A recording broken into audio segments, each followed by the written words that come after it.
Tanghalian na naman mga kapobre. Ito lang muna ang ulam natin, tuyo at saka itlog. Walang ibang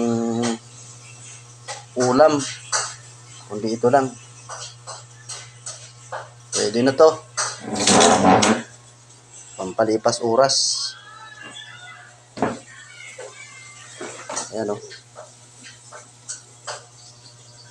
Yan, yung aming ulam ngayong tanghalian.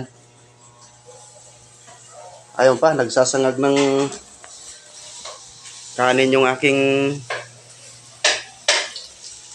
sawa. Ito oh. Yan. Sinasangag namin yung aming kanin. Sayang. Kaysa naman mapanis, sangag na lang.